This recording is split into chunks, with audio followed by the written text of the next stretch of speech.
मंत्रण इसी मदरसे में कराते थे, ये आरोप आप पर क्या कहेंगे? भाई, जिसको जबरदस्ती मुसलमान बनाया हो या धर्म परिवर्तन कराया, कोई मीडिया के सामने आया? कोई सबूत आया? कोई सबूत है? धर्म अगर कोई बदलेगा अपना तो अपनी मर्जी से बदलेगा। इस्लाम 1400 साल पहले दुनिया में आया। एक शख्स थे मोहम्मद, उन्होंने इस्लाम की तबलीग की, प्रचार प्रसार किया, लोगों को खूबियां लगी कि वाकई इस्लाम एक ऐसा मजहब है कि इंसानियत का मजहब है। आज दुनिया में दूसरे नंबर की कम्युनिटी है, 2 अरब से ज्यादा मुसलमान हैं। एक आदमी ये साबित कर दे कि मेरी गर्दन पर तलवार रखकर या मुझे पैसों को लालच देकर मुसलमान किया हो। मेरे असलाफ और बुजुर्ग भी हिंदू थे, इसी देश के रहने वाले थे।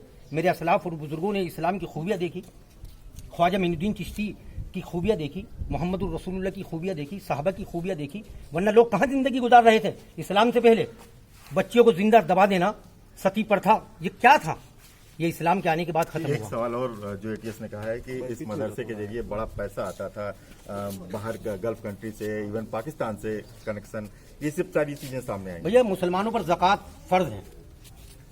5 रुकन हैं इस्लाम के, ईमान, नमाज, हज, ज़कात, रोज़े, ये इस्लाम की बुनियाद हैं। इनमें एक है ज़कात। जिस तरह गवर्नमेंट टैक्स लगाती है, GST, income tax, sale tax, इसी तरह इस्लाम ने अपने अनुयायियों के लिए, इस्लाम वालों के लिए, इस्लाम का पालन करने वालों पर 2.5% का टैक्स लगाया है। वो चाहे इराक का रहने वाला हो, ईरान का रहने वाला हो, वो मुझे भी दे सकता है गरीब हो। अब उस पैसे को आप हवाला समझ ले या उस ब्लैक मनी समझ ले, ये तो गवर्नमेंट की समझ है, ये पुलिस समझेगी।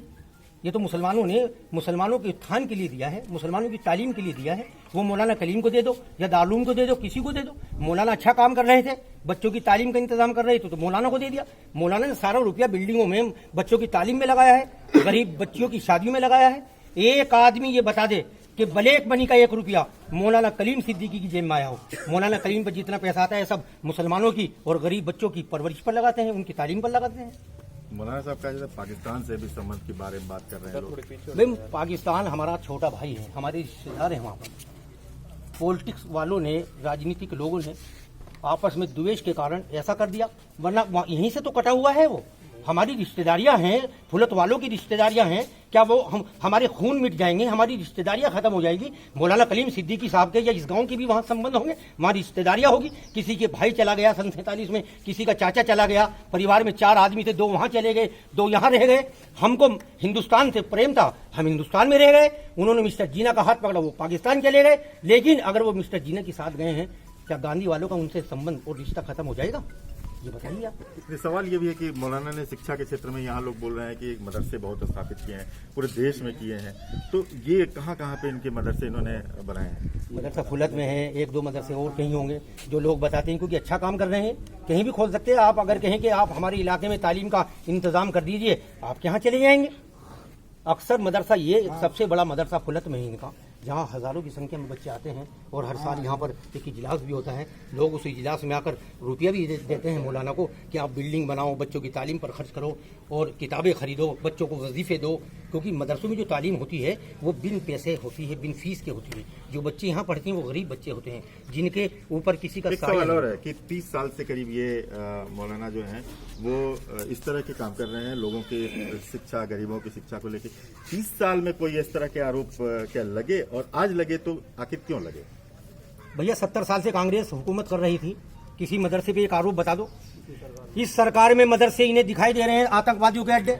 मैं ये कहता हूं कि मदारिस में एक दफे क्लास तो अटेंड करके देखो, किसी मौलवी की शरण में आकर तो देखो, अगर जिंदगी न बदल जाए। इस्लाम की तालीम ने उन देहरियों की, उन लुटेरों की जिंदगी बदल दी जो कातिल होना चाहते थे कि मोहम्मद को कत्ल कर दें। वही दुनिया के सबसे बड़े अमीर बने, जिनकी 22 लाख मुरब्बा मील पर हुक्मरानी नहीं, हजरत उमर, इस्लाम के दूसरे खलीफा।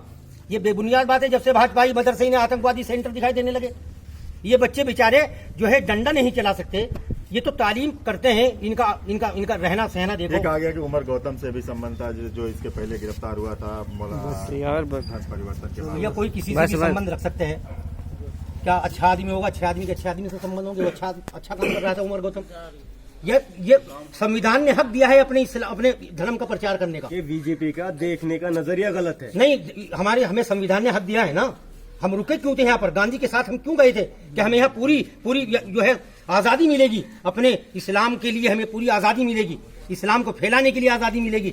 हाँ, एक आदमी आकर बता दो पूरे हिंदुस्तान में किसी भी सूबे का कि मुझको जबरदस्ती मुसलमान किया गया है, मुझको पैसों का लालच दिया गया है, मुझको और लालच दिया गया है कि आप मुसलमान हो जाओ। इस्लाम अगर कोई कबूल करेगा सब कुछ छोड़ कर आएगा, क्योंकि उसके घर वाले तो खुद निकाल देंगे, तो मुसलमान हो गया। अगर ये इस्लाम अच्छा मजहब ना होता तो दुनिया की बड़ी बड़ी नामचीन हस्ती टाइसन जैसे को देखो मुसलमान हुआ है। तो ये साफ तौर पे जितने लोग यहाँ दिखाई दे रहे हैं, इन लोगों में काफी नाराजगी इस बात को लेकर के है कि जो शख्स इतने दिनों से यहाँ पे बच्चों की शिक्षा को लेकर काम कर रहा था, आखिर एक दिन में इस तरह के आरोप कैसे लग जाते हैं। और यही सवाल सबके जहन में है और सब यही मानते हैं कि जो किया गया है वो राजनीति के तहत किया गया है, इसके पीछे राजनीतिक साजिश है। वीडियो जर्नलिस्ट उज्जवल भारद्वाज के साथ अखिलेश रिपब्लिक।